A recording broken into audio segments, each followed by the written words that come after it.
ile yani Filistin ile Siyonistler arasında bir ateşkes anlaşması imzaladı. Bu bir barış olmadığını vurgulamak lazım. Sadece bir ateşkestir.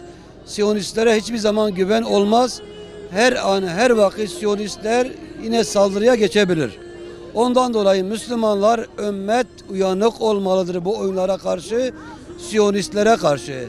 Ateşkes oldu diye rehavete de kapılmamak lazım. Müslümanların boykota devam etmesi lazım. Bundan sonra Gazze'ye yönelik imar projeleri olacak. Ona destek vermeye devam etmesi lazım.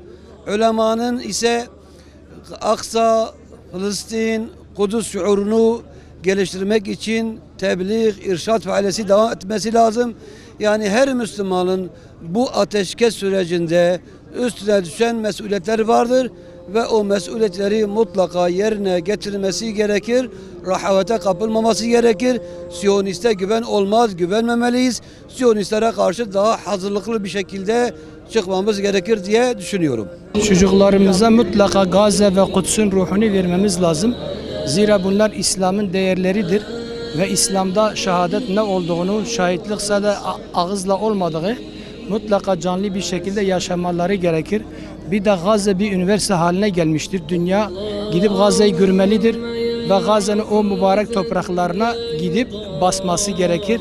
Çünkü zira o Gazze'nin toprağı hepsi kanla pekiştirmiştir. Dolayısıyla bu çocuklarımıza, neslimize bu ruhu vermemiz lazım. En büyük hediye de bundan ibaret. Onun dışında herhangi bir oraya eğitim gibi, burada eğitim gibi bunlar hepsi boştur.